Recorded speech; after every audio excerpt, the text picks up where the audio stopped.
Hello everyone, welcome back, Rez here. And in my last video, I tell you all about what is going on with Skibidi Toilet YouTubers and stuff. But now in this video, I'm going to explain how this Invis company scammed Mr. Boom. And I have really hopes that this video can reach Law by Mike, because this all is going out of hands.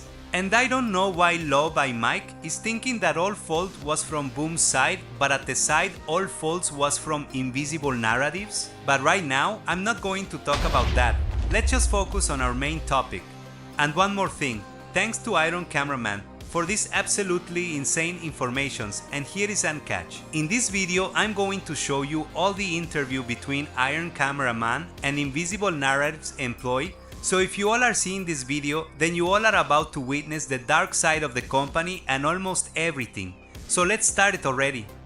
So, I know you worked at Invisible Narratives. Tell me about them as a company. What was the situation before Skibidi Toilet? Were they a successful company or they had losses? No, they were nothing. They were losing money. It was a joke. They had tons of debt, they took investments, and had nothing to show for it. It was a terrible situation. So, if it wasn't for Skibidi Toilet, they'd be bankrupt now? Oh, totally, they wouldn't exist anymore. It was a saving thing. Many YouTubers, my friends, content creators, they don't have support and they can't do their work because of aggression. Invisible Narratives has been showing towards creators. It's apparent Alexi is trapped with them as well. Anything else you can tell us about relationship between Alexi and Invisible Narratives would be helpful. I don't really know what to tell you. I mean, Alexi has signed away all his rights to a crooked company that is Invis. They stole all this IP, and he doesn't earn anymore. Alexi wasn't really business savvy. These guys tricked him. He just doesn't have the rights to his own material anymore. What can you say about Adam Goodman? I was on the call with him, and speaking to him, it looks like he can't understand obvious things on YouTube. Like, I asked why are the views down since they started uploading AI slop, and he was like, it's because YouTube algorithm. I was like, what the hell? Adam Goodman has actually run Paramount into the ground. It was much worse place when he left it. Also, have you heard about person called Harvey Weinstein and Me Too movement? That's when women and men, mostly women, started suing people because they harassed. Adam got me-toed. He said some women, and he got fired from Paramount based on that too. I can't imagine how bad things are in Hollywood. What can you tell more about Adam's controversies? He was exiled from Paramount because he ran it to the ground and women. We'd really want more information on this. I know the general information, but that wasn't public. There was a settlement. He agreed to get fired. He settled with Paramount so it doesn't come out. I don't know exact details because I wasn't his colleague, but what's known here is that the guy was fired. He got kicked out. And this guy, he has more enemies than anyone I've ever met. This guy has no friends. The facts remain. When he left Paramount, it was a terrible situation there. All his movies bombed as well as this situation. I don't have access to specifics of this though, but it actually happened. Please talk more about your work within Invis. How they managed financials, how big their company is, what kind of people work there aside from Adam. Do they launder money, tax evasion? Any information or details on this? The term laundering money wouldn't really apply here. Source of money wasn't drugs or something illicit. It came from merchandise or Roblox. Not really money laundering, but a lot of bad stuff. Fraud. Before Skibidi Toilet came along, they were working with random influencers and were just a drop-shipping company. They used influencers to promote products, but those products were shitty stuff from China. That was all they were doing, period.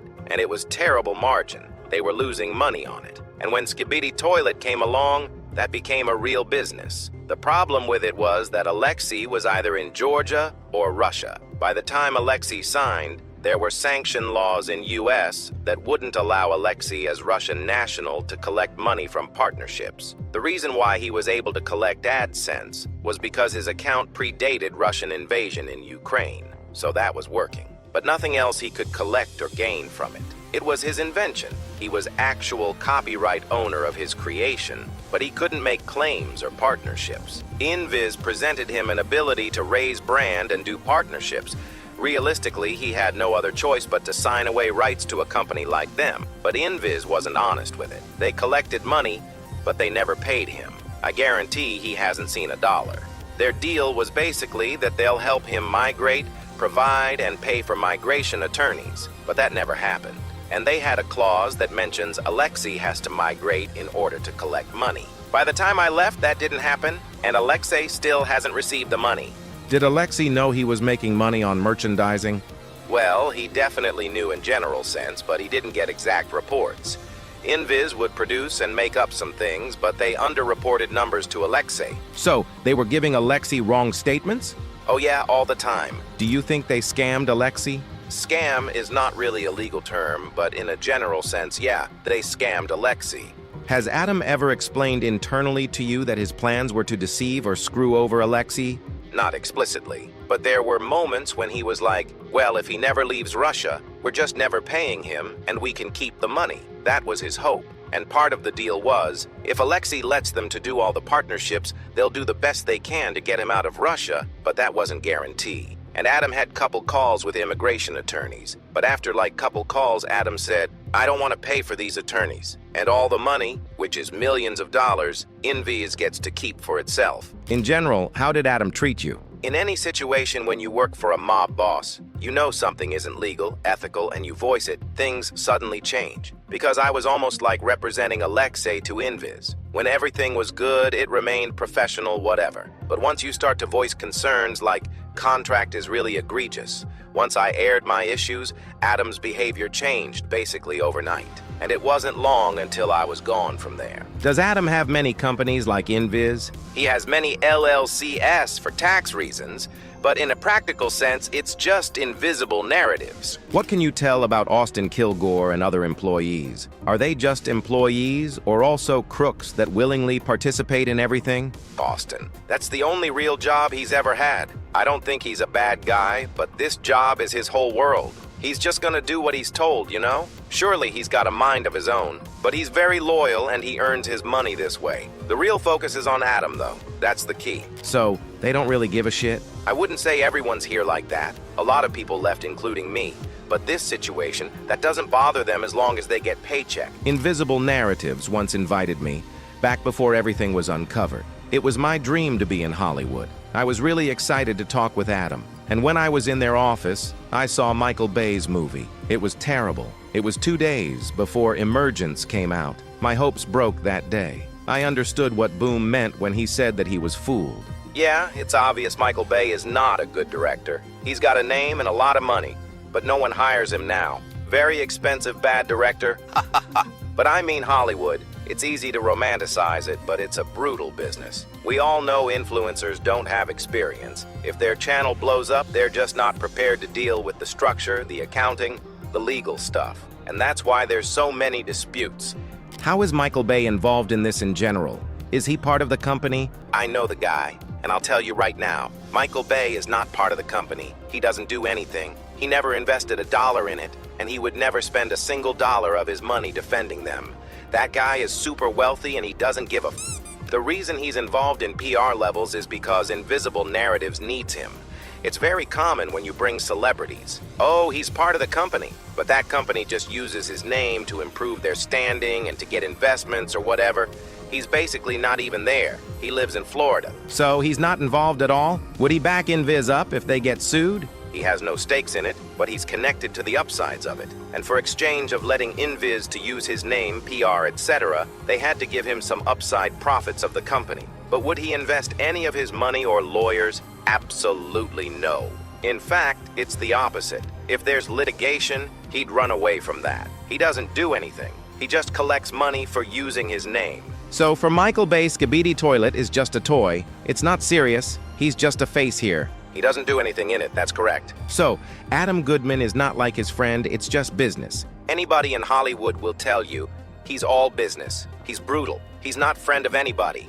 All this is just PR.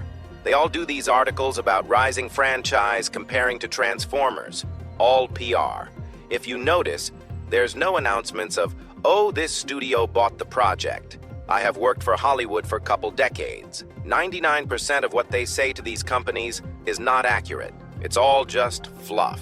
It doesn't have basis in reality, and there's no consequences for them exaggerating this. But I know that every studio passed on Skibidi Toilet. They reached out many times, and they were unable to get distributor or someone to pay. Nobody wanted it. It was dead even then. Right now, public outrage is everywhere. There's the hashtag #BringBoom under every new video, every post related to Skibidi Toilet. But Invis doesn't give up. They don't do what people ask for. Why they can't bring Alexi back? Do they even want to succeed, or they just want to run franchise into the ground? They're not YouTube creators. They have no idea about it. Of course they want the numbers to go up. Alexi, I haven't talked to him in a long time, but when I did talk to him, he always come off as being defeatist. And I mean with amazing personality, but he's always came off as sad guy. I know he's a workaholic and he really didn't see the light of day working on it, but I spent a lot of time with him. I just got the impression that he thought he's powerless, but he wasn't and he isn't.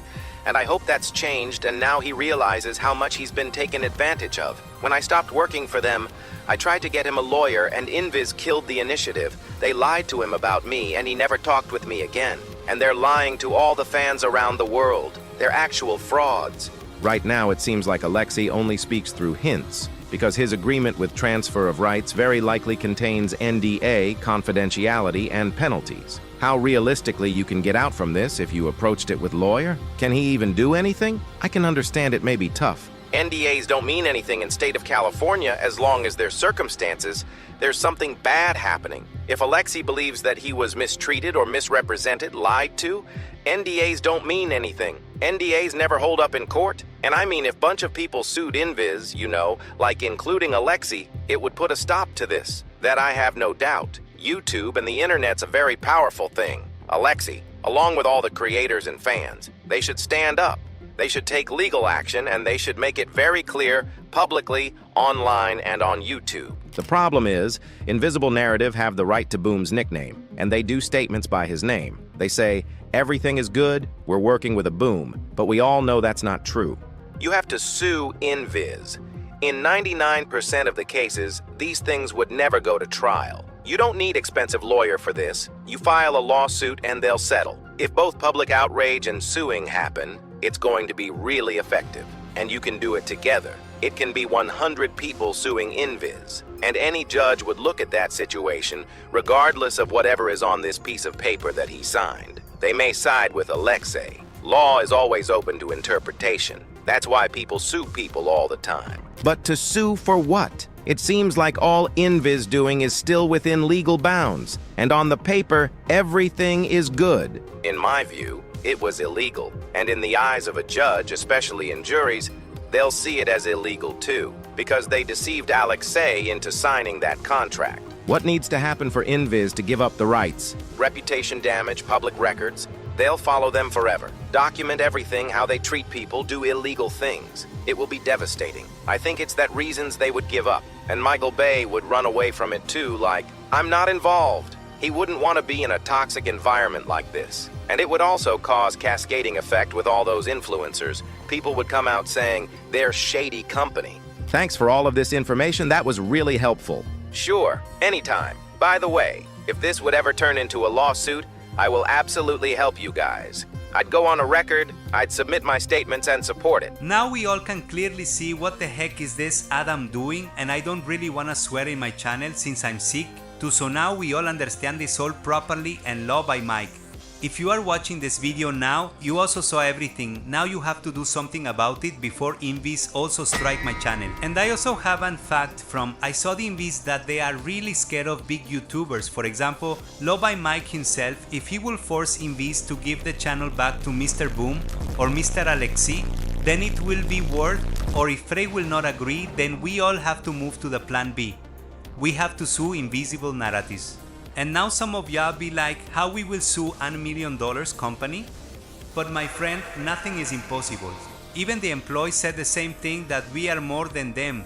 So spread out this video so we can get attention of Law by Mike. And this is Raz, and I'm out.